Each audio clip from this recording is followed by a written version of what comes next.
What does the Prime Minister know about Senator Sinodinos' involvement with Australian Water Holdings, and when did you know it? The question of who knew what when will be dealt with by the ICAC inquiry, as it should be.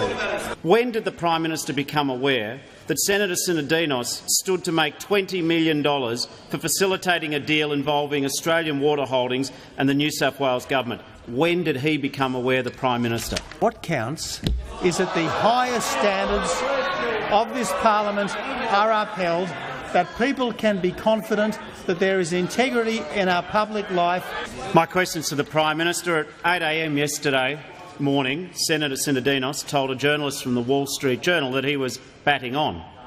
What changed between yesterday morning, when the Prime Minister supported the former Assistant Treasurer's decision to bat on, and yesterday afternoon, when the Prime Minister supported Senator Sinodinos' decision to stand aside? When issues of this nature arise, this government does the right and the honourable thing, as Senator Sinodinos did yesterday.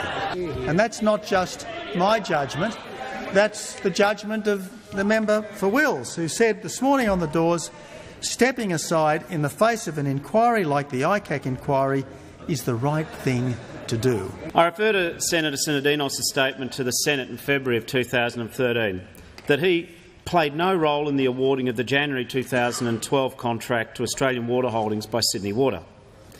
Was the Prime Minister aware that Senator Sinodinos has in fact arranged for a letter from Premier O'Farrell to help secure the contract, and when did the Prime Minister become aware of this? These are all matters that will quite properly be canvassed by the ICAC inquiry.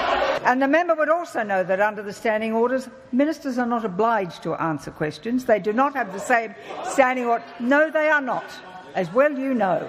Merely because you don't get the answer that you wish does not make it outside the standing orders. I refer to revelations in today's Australian Financial Review that Senator Sinodinos was given the task of negotiating an informal $1 million success fee, for Liberal lobbyist Michael Photios just months before this practice was outlawed by the O'Farrell government. When did the Prime Minister first become aware of this fact? Again, all of the issues referred to by the Leader of the Opposition will quite properly be canvassed by the New South Wales investigation. Has Senator Sinodinos resigned his commission as Assistant Treasurer and Minister in this government? He has stepped aside from the Assistant Treasurership. He has stepped aside, and while he has stepped aside, he will forfeit ministerial salary and ministerial entitlements. Can the Prime Minister confirm the ministerial salaries must continue to be paid until a minister resigns or is sacked? I can confirm that the stood-aside Assistant Treasurer is forfeiting his salary and he's not axing his entitlements. Given that Senator Sinodinos has not resigned his commission, given that Senator Sinodinos' name is still on his ministerial office, that he still has ministerial staff and he still appears on the government ministerial website, is Senator Sinodinos still receiving ministerial superannuation? For the period in which Senator Sinodinos is stood aside, he will be allocated a backbench senator's office in the Senate wing. He will not receive his ministerial salary, and his staff